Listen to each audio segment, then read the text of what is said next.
Afternoon and welcome to the Full Scottish. It's Sunday the 28th of April. My name is Brian Liddy and today I'm joined by two excellent guests. We have in the studio with us Dr. Philippa Whitford.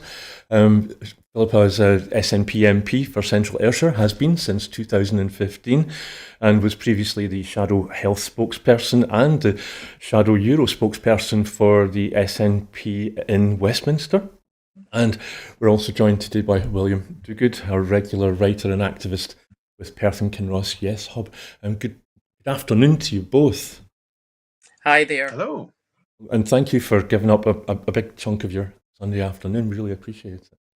But today, again, as usual, we start with our routine Satellite Ukraine update, day 795. Russian missiles have hammered power facilities in central and western Ukraine, increasing pressure on the country's ailing energy system. Saturday's airstrikes, carried out with long-range missiles, including cruise missiles, were the fourth large-scale aerial assault targeting the power system since the 22nd of March. Ukraine's largest private electricity company, said 4 of its 6 thermal power plants were damaged. Rescuers battled to put out fires at several energy facilities in the western regions of Lviv and Ivano-Frankivsk. A missile struck a hospital holding 60 patients on the northeastern city of Kharkiv, injuring a woman and damaging the building. Nearby water pipes and power lines, and the regional governor said on Saturday. Volodymyr Zelensky repeated his pleas to partners for more defensive missiles, notably the Patriot system, and faster deliveries after Saturday's Russian attacks, despite this week's breakthrough in US military aid. The Ukrainian president said the targets included electricity and gas transit facilities, in particular those important for gas supply to the European Union. Ukrainian air defences brought down 21 of the 34 incoming missiles, the Air Force's commander said, after strikes on energy facilities in the central Dnipropetrovsk region.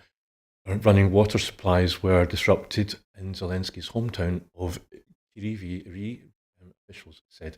My apologies for poor pronunciations there. Ukraine attacked the Ilsky and Slavansk oil refineries in Russia's Krasnodar region overnight on Saturday, according to a Ukrainian intelligence source. The drone strike, conducted by the SBU security service, caused fires at the facilities, the source said, and Russia's Khrushchev's military airfield was also attacked in the southern region.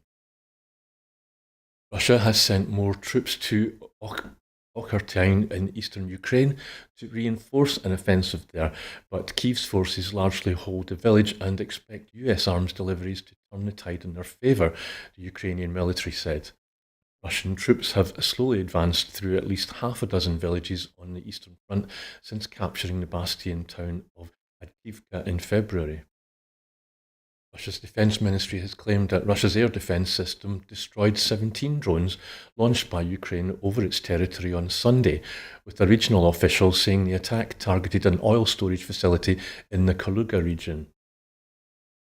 A Russian court ordered another suspect to be held in custody following the arrest of Anton Filatov, an ally of Defence Minister Sergei Shoigu, on suspicion of taking bribes, the TASS news agency reported yesterday. Australia's Defence Minister Richard Marles announced a $100 million military aid package for Kyiv, including short-range air defence and drones with air-to-ground precision munitions, coming separately during a visit to Lviv on Saturday. And Italy summoned Russia's ambassador after Moscow announced it was putting a subsidiary of Italian heating firm Ariston under the temporary management of state energy company Gazprom. An EU spokesperson condemned the move as yet another proof of Russia's disregard for international law and rules and called on Moscow to reverse it. On Saturday, Russia said it would require major exporters to carry on converting the bulk of their foreign currency earnings into rubles for another year to help support the national currency. Philippa, that's quite a lengthy update for today. Was there anything in there that you'd like to draw attention to in particular? I don't think in particular. I think, we're going to come on and discuss Gaza. And of course, what then happens, it's as if the international community can only focus on one thing at a time. And I think what we certainly have seen in recent months, up until the American agreement, was this almost cooling and stalling of support for Ukraine. And I think particularly European countries realize the threat that Russia poses to the Balkan states, but also the Eastern European states, if there isn't a resistance to their invasion of Ukraine. So it's something where we simply can't afford the international community to get a bit bored, move on, we're looking somewhere else, and actually we're not so sure about spending all this money. This invasion that Russia started in 2022 has to be repelled, and therefore Ukraine requires that international support in materials and also in moral support. And so I think it's important that we maintain that resistance in Ukraine to the Russian aggression. Thank you, Philippa. William, what about the same question to you? Was there anything there that caught your eye today? I think Philippa has summed it up very well, and I would agree almost word for word with what she said. Being in Broadcasting Scotland a number of times in past months, I've noticed Gaza certainly taking the prime stage, and I think the world does find it very difficult to focus on more than one area at once. That may now be beginning to change with the American funding and with other funding that's coming into Ukraine. And I get the sense, perhaps, of Russia making a big bombardment against the energy facilities just to try and soften up Ukraine a wee bit, to try and hold back the resistance that's likely to come.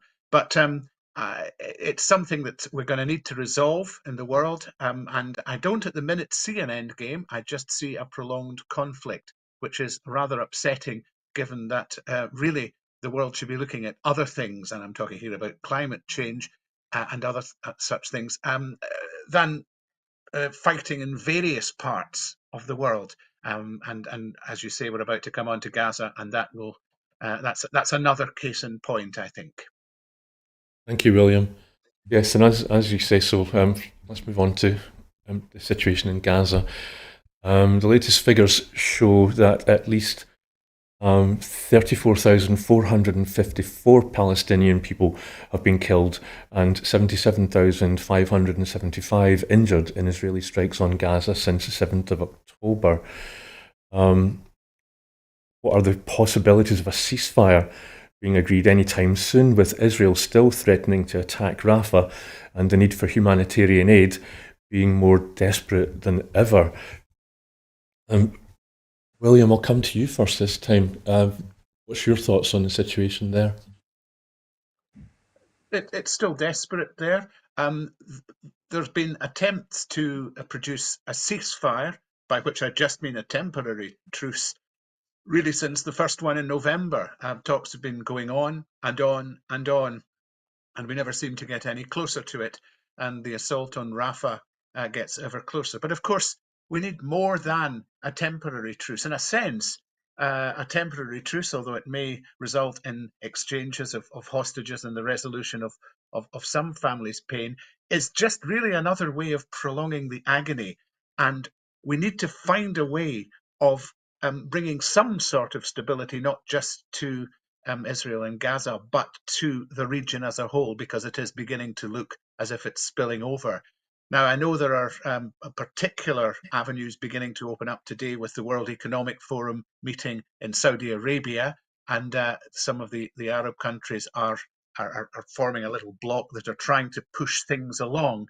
But I find it very difficult with this to be anything other than glass half empty in the short term. I think the assault on Rafah will be coming. I think it will be a very difficult experience, and it will cause untold carnage.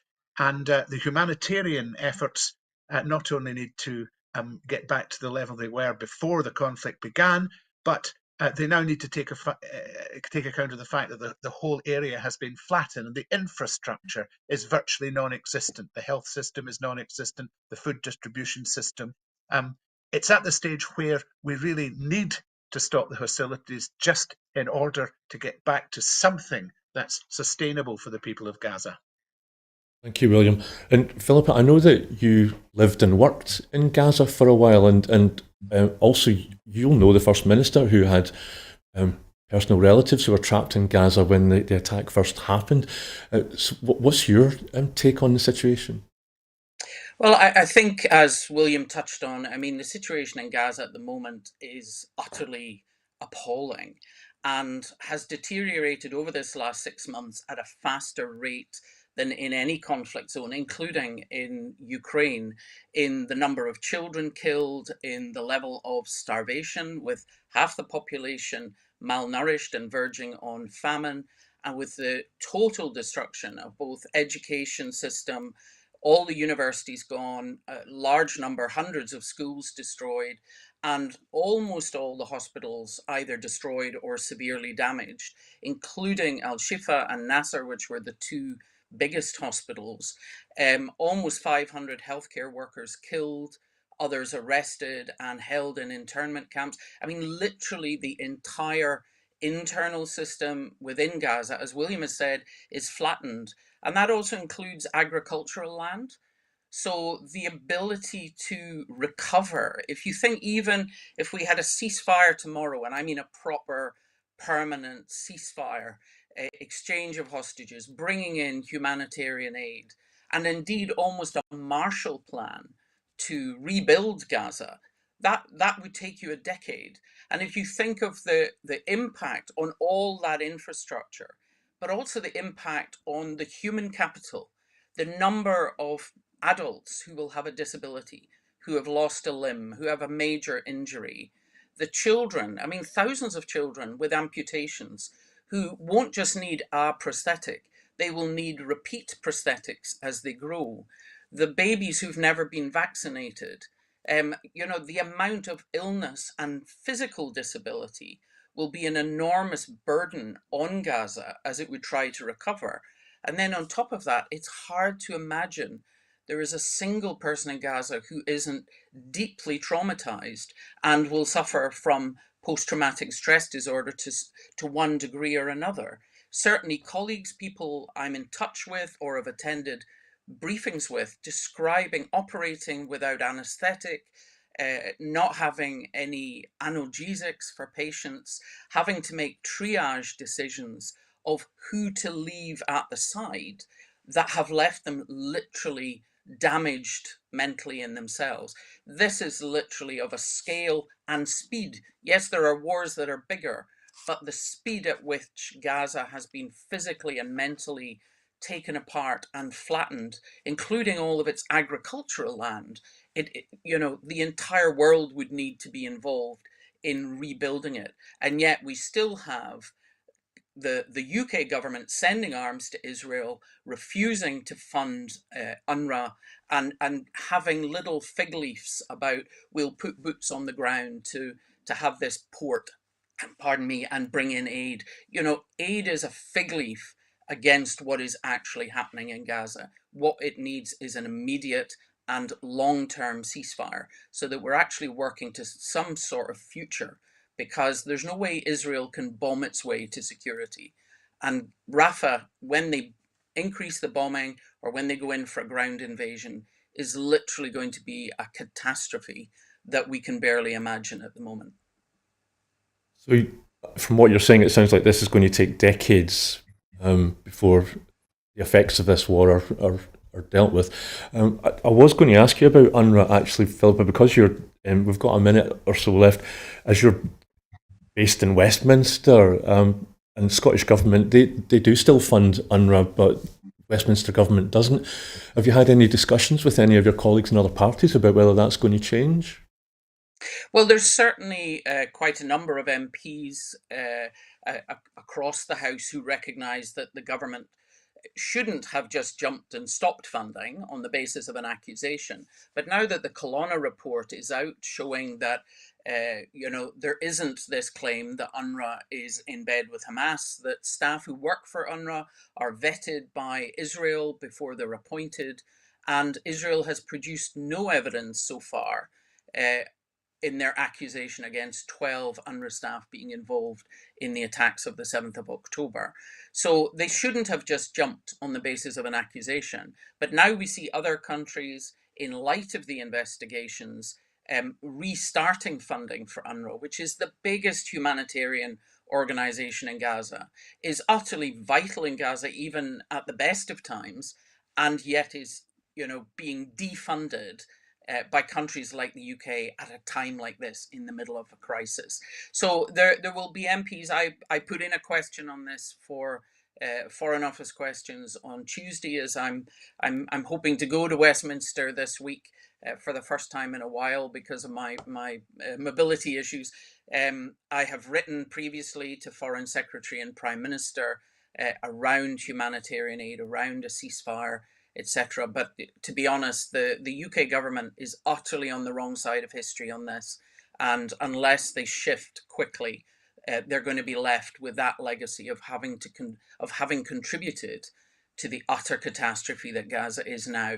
The damage from the 2014 invasion, which was a fraction of what we're seeing now, was still not dealt with when I was visiting years later. So definitely it will be, the burden of this will go on for decades. Thank you, Philippa. Our next item is the Butte House Agreement. There was a threat looming from the Scottish Green Party, who were planning to vote to end the Butte House Agreement, or whether they should or shouldn't vote the Butte House Agreement recently. So the First Minister decided to take the initiative and ended it himself this week. So the Scottish Greens are no longer part of the Scottish Government. But it seems that the First Minister's actions has had consequences, or will have consequences, as political opportunism seems to have taken the centre stage. Philippa, it makes sense to come to you first, as you're an SNP MP. It seems that a lot of people are saying that, well, now the SNP is going to have to enter into a minority administration. There have been two previous minority administrations for the SNP in 2007 to 11, and then again in 2016 to 21. And after both of them, the SNP improved its, it went up in the voting. So minority governments worked well for them in the past, and indeed many guests here on Broadcasting Scotland have said over the years that they thought that minority government wasn't a problem, and they had no fear of it happening again. So I think this could be a blessing in disguise. Well, there's no question that the Scottish Government have experience of minority government, as you say, in 2007 and in 2016, and I'm sure they will deal with that going forward. I mean, I voted for the Butte House Agreement, but as you say, the first move on the chessboard was by the Green Party, calling into question the Butte House Agreement and calling an emergency meeting for the end of May. Now, this wasn't a coalition in the sense of the Tory Lib Dem coalition in Westminster. It was more of a government stability pact, as between Theresa May and the DUP. The difference being that the Scottish Government did bring two Green ministers into government. But what we saw over the last week to 10 days is that actually the Butte House Agreement was generating instability. And I don't think the First Minister could have allowed that to continue for another 5 weeks and then be pulled down by the Greens. So he made that decision. Now, obviously, any big change in government triggers a reset and a rethink, and the government and HUMSA will be setting out their stall going forward. But I totally reject the notion that the SNP will shift to the right and all the progressive policies only became possible because they were working with the Greens. The Scottish Child Payment was before the Greens. The establishing the Loss and Damage Fund at COP26 was before the Greens. The increase in active travel funding, the opening the Helensburgh to Bathgate line, the proposal to bring ScotRail into national ownership. All of these things were actually SNP policies and were being enacted, including the progressive taxation. that was set up in the 2016 Parliament, that we had a more progressive income tax structure. So this idea that as if everything came from the Greens and the SNP are going to make this huge leap to the right, I completely reject that. But to be honest, I don't think Humza had all that much of a choice. A First Minister couldn't allow this instability to just go on and on. Thank you, Philippa. William, there's been a lot of talk about the way people are going to vote in Holyrood, how the MSPs are going to vote, and it seems it's splitting right down the middle.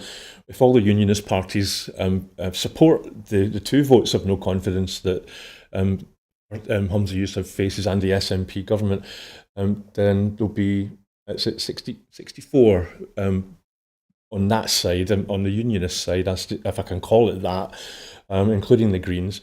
There's 63 SNP MSPs. There's 63 SNP MPs and one Alaba MP in the form of Ash Regan. My understanding is, let's say, for example, Ash Regan does support the SNP and gives them her vote, then it'll be split right down the middle. And tell me if I'm wrong, I think then what happens is when it's a draw, the presiding officer, Alison Johnson, would be given a deciding vote. And the convention is that she would vote for the status quo, and therefore Humza Yousaf and the SNP would survive.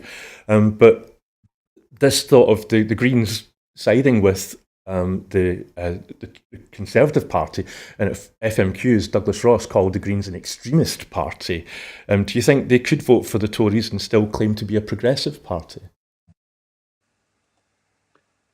It depends on which of the votes they do it in. This is probably going to be more complicated than we think it is, because all sorts of things could come in. The first and foremost, the parliamentary arithmetic that you've just cited rests on everybody turning up, not being ill, not being absent for some other unavoidable reason, and rarely in history does everything work out quite that satisfactorily. But you are right about the basic arithmetic, in that we have two votes of no confidence. One is binding, one is not binding. The one that's not binding is the one that comes first and hasn't yet been withdrawn, and that's the one from Douglas Ross. That's a vote of no confidence against Humza Yousaf personally. Humza Yousaf, if he were to lose that vote, does not have to resign, although I think his position might well become politically untenable. And then it's a case of, can he be replaced? And if he can't be replaced by the SNP, can he be replaced by another grouping? But I think it's very likely, assuming everybody turns up, that we won't get that far, because I think I dare say the Greens, who are really, really not happy with the way everything ended with the Butte House Agreement, although I do agree with Philippa that Humza Yousaf couldn't have had a sword of Damocles over the whole administration for a 5-week period.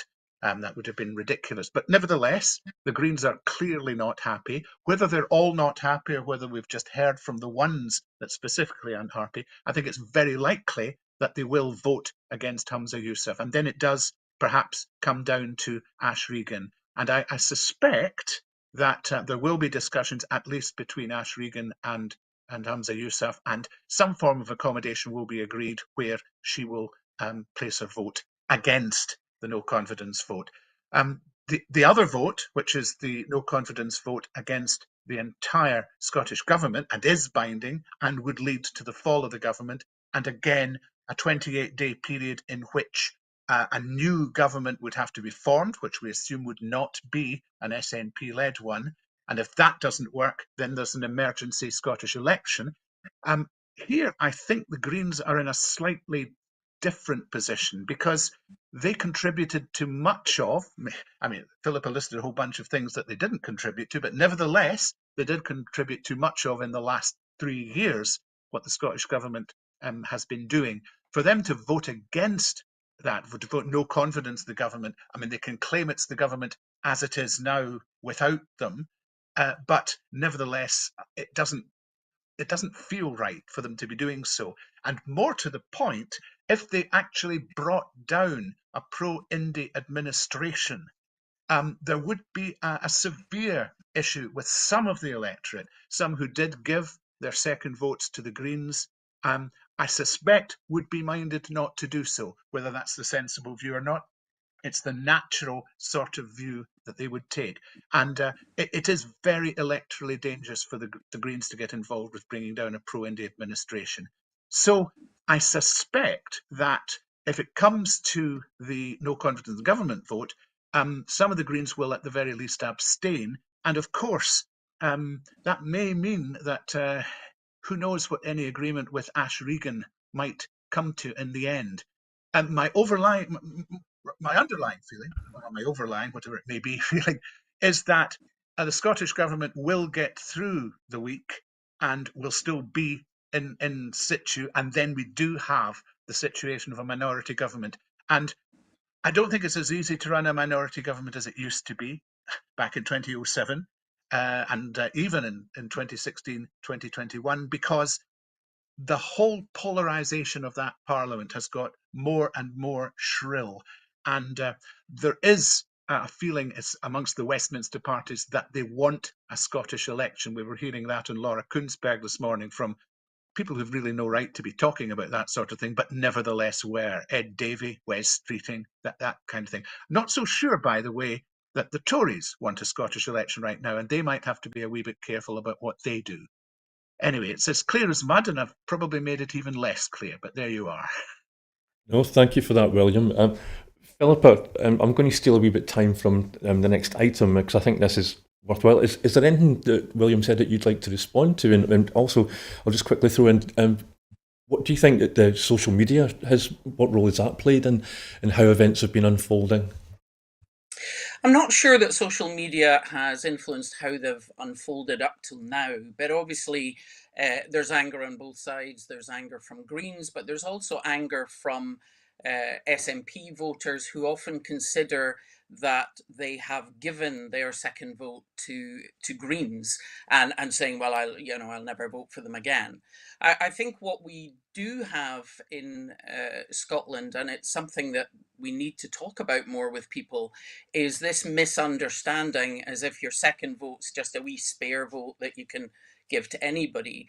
It's the regional vote that actually decides the proportional makeup of the parliament.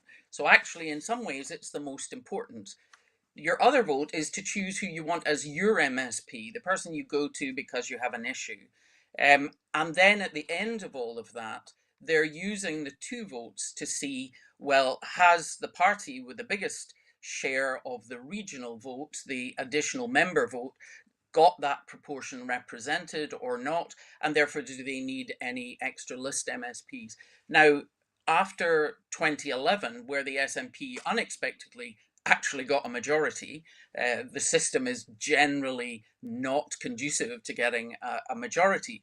There's been this feeling of, well, the SNP don't need regional votes. That's definitely going to change with the rise of Labour threatening, particularly in the Central Belt. It will be even more important that people actually make their first choice party using the regional list vote.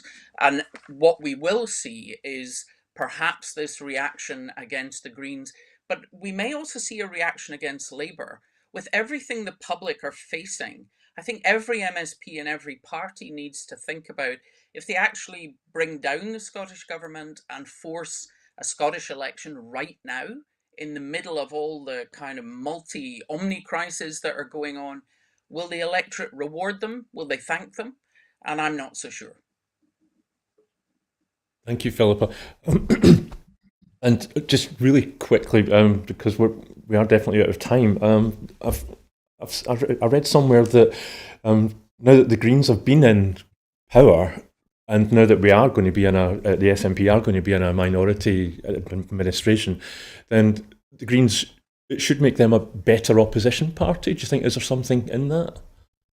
Well, I think there's something in it in that when you've been in government, you have to accept realpolitik. You realise a little bit more what is doable, what's doable within a certain time scale, and also particularly what's doable by a Scottish government that does not have all the levers either of power or over the economy, and therefore can't move as fast on things.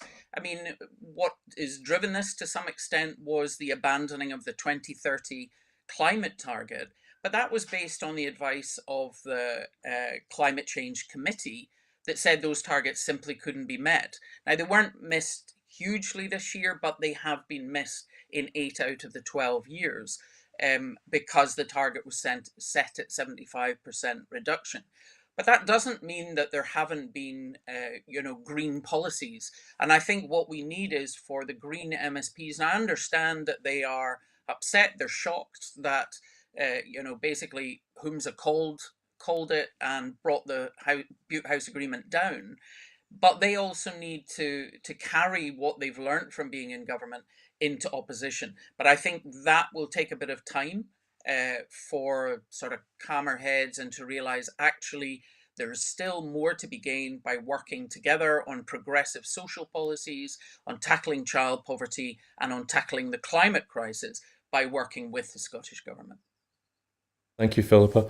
Our next item is something that you'll be able to see on Broadcasting Scotland's website on our YouTube channel.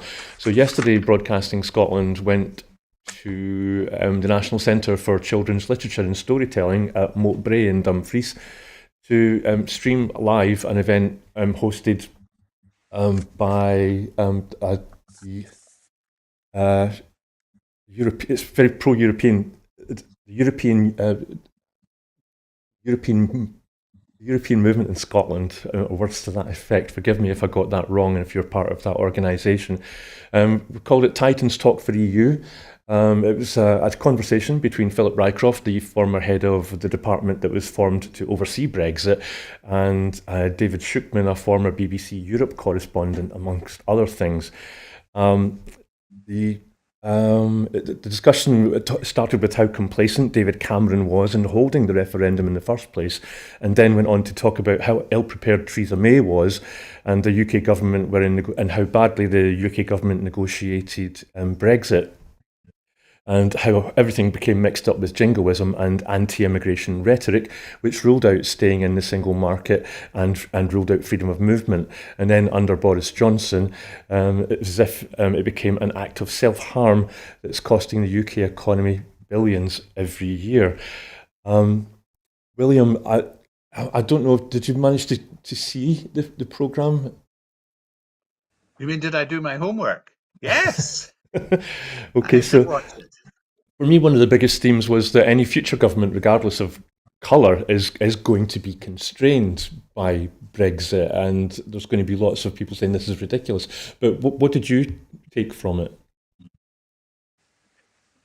I thought it was a very interesting discussion between David Shukman, who had been the BBC correspondent, and and actually having to be impartial. Yes, I know, but anyway, we'll cover BBC impartiality another time, no doubt. But in his mind, certainly impartial, and now, if you like, unmasking himself and saying, well, in his opinion, now he's away from the BBC, Brexit is really the greatest foreign policy disaster that he can remember in his lifetime, or words to that, and perhaps economic disaster rather than foreign policy disaster.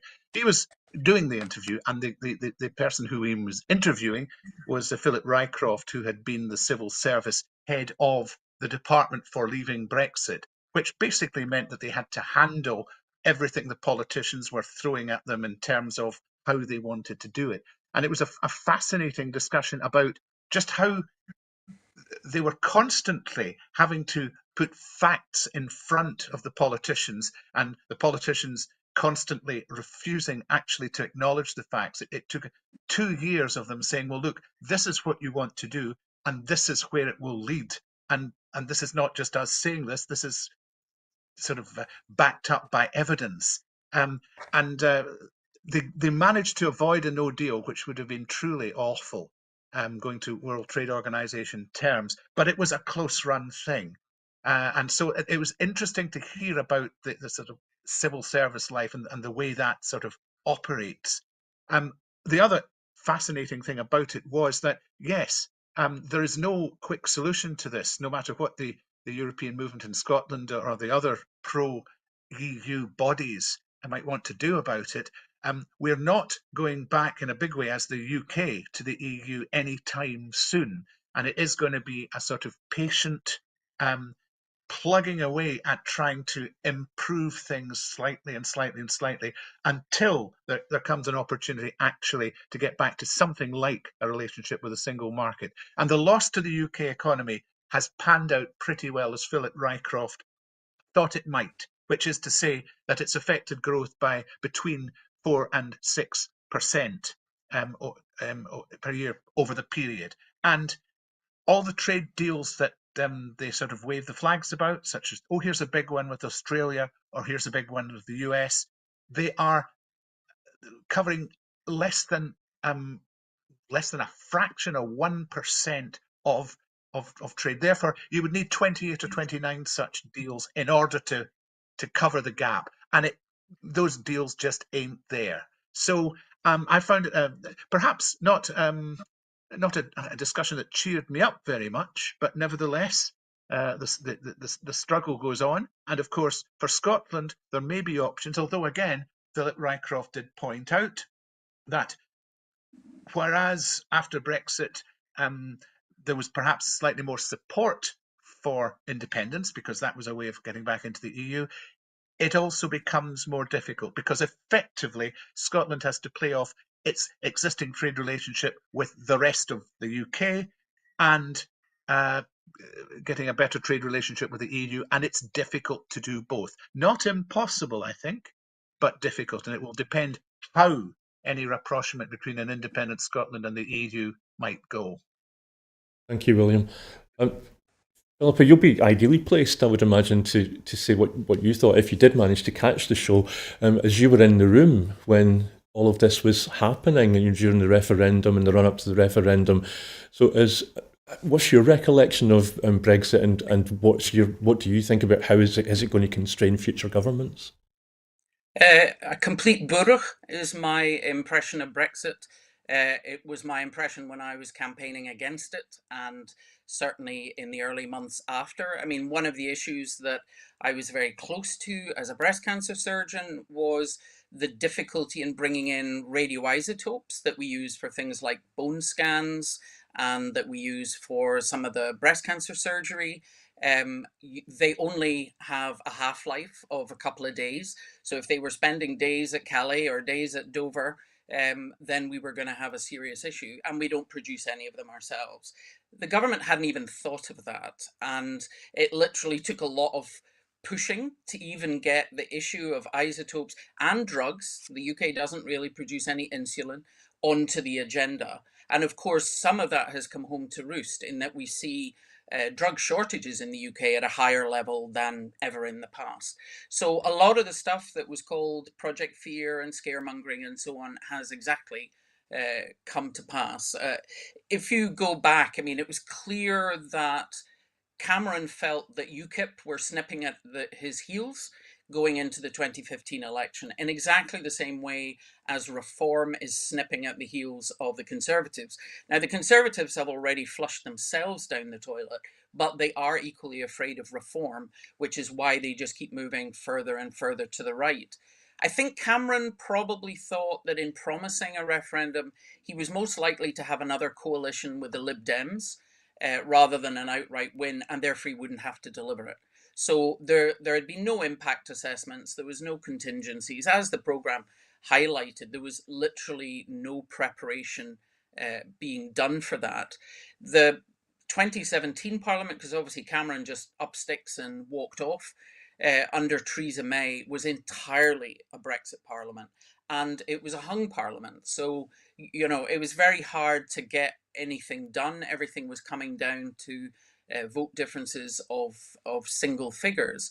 But Theresa May kind of shot herself in the foot. She made the Lancaster House speech, in which she ruled lots of things out, and in particular ruled out the single market, which even quite a lot of Brexiteers like Farage and Daniel Hannan and so on had said, oh no, of course we'll stay in the single market. She ruled that out.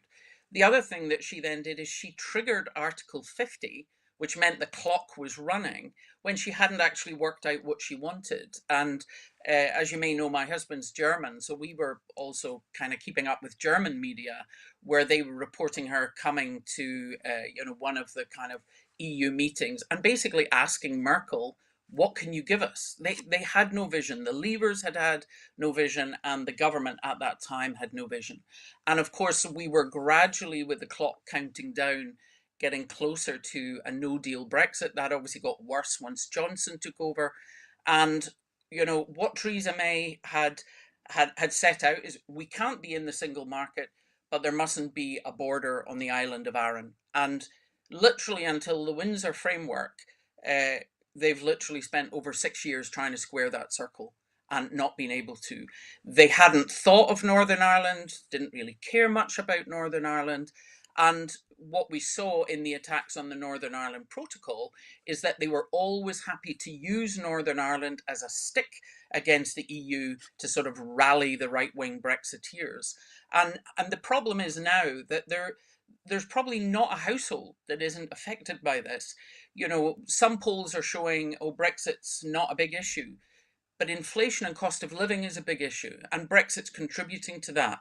And with the introduction of the import checks, the charge now £145 on every consignment of food, meat, dairy, plants, all of that will be driving food inflation back up. And the actual physical checks on particularly meat coming in, and apparently the Dover Port Authority has seized tons of illegal meat over the last couple of years. The lorries will be sent 22 miles to Ashford. So they have 22 miles for lorries to pull over and unload unsafe produce into some white vans in a lay-by. I mean, it's a bonkers system, and everybody in the UK will be paying the price. But exporters, Scotland's food and drink sector, particularly seafood, they have all paid a particularly high price for this. Now, William mentioned the balancing between what we export into the rest of the UK and what we export to Europe. A lot of Scotland's exports are not on the back of a lorry that would be affected by a border with England, which is an EU border. Almost half of Scotland's exports are actually financial services. So they're digital, they're not on a lorry. We then have about 10% of them are actually transmission. So electricity, gas, oil, petrol, etc., which are not in the back of a lorry either. And when you look at manufactured goods, including food and drink, 63% of that goes outside the UK, half of it to the EU and half of it to the rest of the world. So at the moment, Scotland is massively impacted by all the barriers to export to the EU. So by becoming independent, we simply step outside the barbed wire fence that Great Britain has surrounded itself by. And yes, there would be a border to be dealt with between Scotland and England, but in actual fact, we'd lose 31 other borders with the rest of the single market. So to me, yes, the only route back for Scotland is through independence. There would be work to be done, there's no question about that. But when I spent 2 years as Europe spokesperson, engaging with EU ambassadors, visiting places like Brussels and Berlin, the sympathy and warmth towards Scotland, the recognition that Scotland wanted to stay, is very strong. And so I think Scotland would get a very fair hearing when we apply to go back to the EU. Thank you, Philippa. I'm probably going to get into trouble because we're definitely out of time on this one, but just quickly, apart from recommend that viewers do check it out and watch it on YouTube, both Shuckman and Rycroft were at pains to point out that they were former working in this in the run up to Brexit, and you touched on that, how there had been no preparations had been done. The thing that shocked me is that they were now able to say that this was by choice, that Theresa May and David Cameron's government said, no, we're not going to do that actively.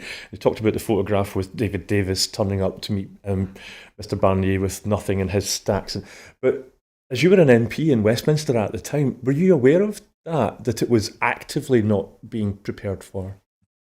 Yes, I mean, in the run-up to the actual referendum, it was almost a sense of, well, we're not going to even give it credence. and therefore we won't show any signs of preparation, as if this could remotely happen. And we won't publish any contingencies or impact assessments. When, after the vote, we finally had impact assessments from the Treasury, which actually showed exactly a loss of GDP of 4 to 6%, and trade deals with other parts of the world just not remotely touching the sides, we had to go into a locked room. We had to give up our phones to even read them. But just looking at that from one department, it was clear. I mean, what also came out in that, which I didn't know before, was that although David Davis was the DEXU minister, the negotiations, as a choice by Theresa May, which, as you say, she needed to prove her Brexiteer credentials, they were all people with no EU connection. And we saw the UK's ambassador to the EU, Ivan Rogers, being sacked. They sort of didn't want anyone with a connection to the EU to remain part of the government, which meant they lost all the experience. And they were also sending a negotiation team with no negotiating experience at all. And as you say, that image with David Davis sitting there with his arms folded and not a single piece of paper in front of him, versus the EU team, Barnier and others, literally with folders and folders, just kind of showed how poor and how basically stupid looking the UK was going into those negotiations. Thank you, Philippa. And I also just remember that it was a glass tabletop, so you couldn't even use the excuse by saying that they were underneath. You know, you could see there was nothing there. But I better move on. So the next item is Labour. It looks like Labour is going to win the general election all across England simply by not being the Tories. They've promised to keep the Tories' economic rules. They won't abolish the two-child cap or the rape clause, and nor are they going to cut their Green Deal funding. They've also ruled out any EU freedom of movement for young people. Labour say that they are the change Scotland needs. So if so, what policies are they proposing for Scotland?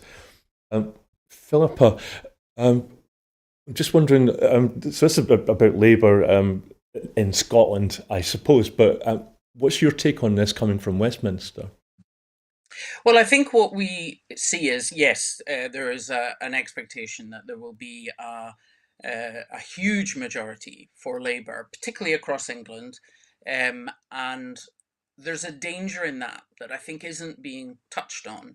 What we have seen the Tories bring in is they have dismantled all the checks and balances whereby a government, i.e. the executive, are held to account. So parliamentarians have been sidelined by Henry VIII powers for ministers. We've seen the courts undermined. We've seen the voters undermined with voter suppression, voter ID, protesters limited, journalists threatened. So in actual fact, all the estates, if you like, who normally create the checks and balances in the UK, which doesn't have a written constitution, have been undermined. And there's no commitment from Labour to actually reverse any of that. And as you say, the kind of social justice policy tackling particularly child poverty, the two-child limit, if you can't commit to getting rid of the two-child limit, which is probably one of the most heinous policies and has driven up child poverty significantly across the UK, then what is the change you're offering? Literally every promise that Starmer made when he was looking to be leader, he has reversed on. The only offers to Scotland is actually to take even more of Scotland's energy into a GB energy company, for which we won't get anything. And also, you know, they describe the taxes on Scotland's energy sector, both renewable and the oil and gas, as fueling offers within England. So I think basically the offer to Scotland is still that Scotland can remain a cash cow for the rest of the UK. And I think that, you know, what we will see, I think, is this difference between what they say at Westminster and what they say in Scotland. So the way they convince people to vote Labour in Scotland is so-called Scottish Labour, which is actually just UK Labour in Scotland, come out and say, oh, we're against the two-child limit. We believe in a ceasefire. We believe in this, that, and the other.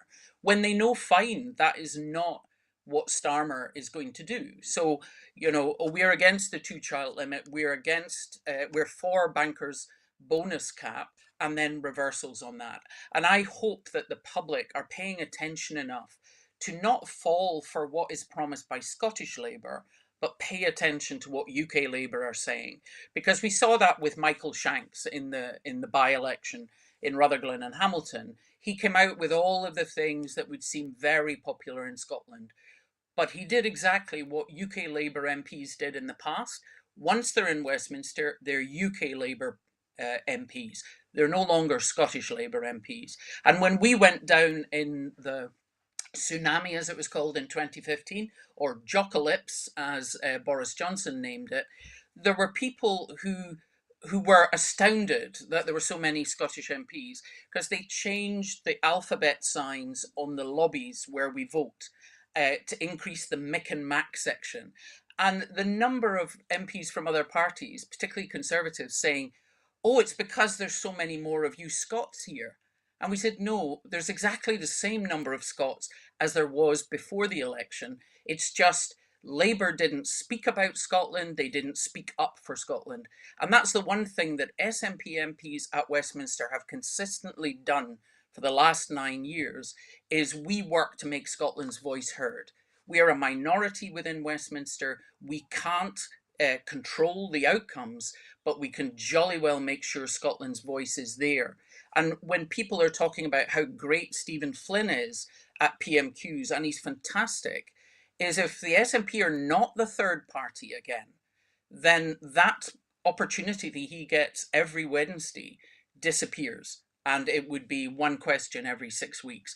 So, people need to think through what the impact would be of switching their vote from SNP to Labour, particularly independence supporters. I mean, Labour doesn't support independence, doesn't support a second referendum. So I think people need to think that through. And I think younger voters, particularly the very poor stance of Labour on Gaza, and also this rejection that you mentioned of the youth mobility opportunity, that's a real smack in the face for young voters. So I think that, Labour are counting on a humongous majority in Scotland, but I think it might turn out to be closer than they expect. Thank you, Philippa, and we really are up against it in time-wise for this item. But William, my thoughts, just while you were speaking, Philippa, is that my mind was cast back to when Keir Starmer spoke to the Scottish Labour Conference earlier this year, and which just the day before the delegates had voted for an immediate ceasefire in Gaza, and then Labour stole the SNP's Opposition Day debate on Gaza in Westminster. So would that give an idea or indication of what Labour's going to offer or provide for Scotland? Well, I think Philippa has summed it up so well that I've got very little else to say, except that I think from an independence point of view, Labour are probably more dangerous than the Tories in that I think they may, with a large majority, attempt to legislate perhaps about the UK single market, but more to the point about constitutional matters, to make it harder from a legal perspective to hold a referendum and to put something in there that will keep the Supreme Court sort of pushing that one away for quite some time.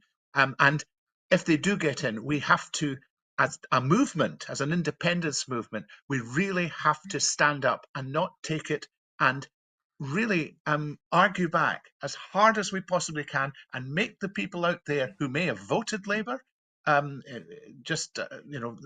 all the people who sort of walk past the hub every day without coming in and without really thinking too much about getting beyond the day, we need to wake them up and say, look, this is a problem for you. We can't wait until Labour come and fix us, because sometimes that takes a long time, particularly with Rachel Reeves holding the purse strings and saying, well, we're going to keep it much as it is. We really, really need to be pushing for independence, because we will be looking pretty much, I think, at certainly the last chance saloon for a while. Thank you, William, for being brief, because we've got a few minutes left.